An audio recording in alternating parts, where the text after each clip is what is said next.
Rob Sigafus, the owner of Vinewood's Forge, is a sculptor in metal who creates organic forms from metals, sometimes combined with other materials.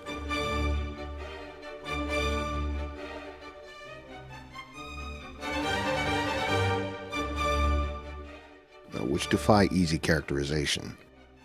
His ability to manipulate steel into organic shapes results in work which has the sinuous flow of nature from what is not normally regarded as a material conducive to such works.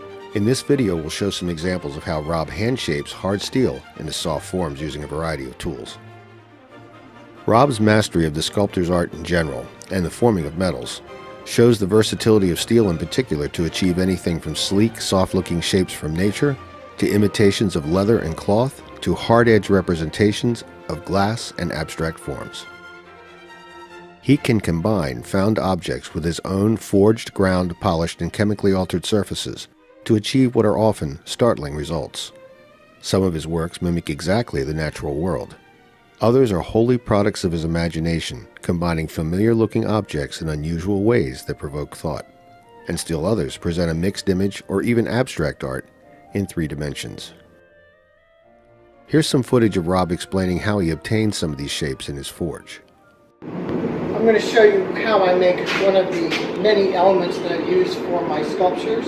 This is a piece of twisted steel pipe. I start with just a standard piece of steel pipe. This one is 1 3/4 in diameter. What I've done is to weld a scrap piece of steel pipe onto this as a temporary handle. After I finished forging this, I will cut the steel handle off.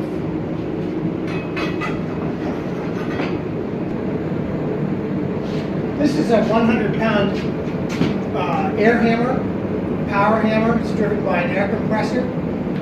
You'll hear the air compressor cycle on and off periodically as the machine runs. This operates by stepping on a treadle and allows the ram to go up and down. The air hammer is controlled by the treadle. The harder I step on it, the harder the power hammer goes up and down, the more force it supplies. I'm going to be tapering out this piece of pipe. If I don't use a special die for the power hammer, it will just collapse the pipe because it's hollow. These are the 3 power hammer spring dies that I've made for tapering out pipe. Their spring dies are made from leaf springs from cars. This is the first of the spring dies that I'm going to use to taper the pipe. You can see there's half round on the top and the bottom, and these will close down to force the pipe into a taper. This bolts into this piece. This bolts into here, and then just gets tightened down.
So what I've done is to take this piece of pipe and forge it down, taper it down from 1 3/4 at this end down to 3/8 of an inch at this end, over 28 inches long.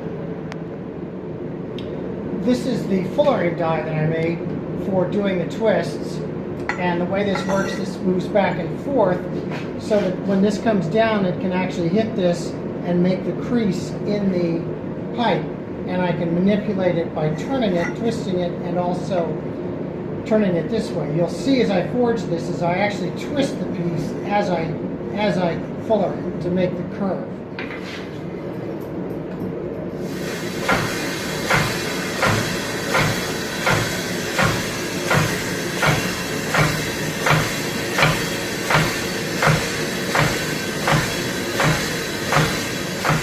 As you can see, I've done one part of one side already.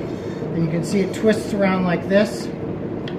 Now what I'm going to do is turn it over 180 degrees from here and start from here and do exactly the same thing.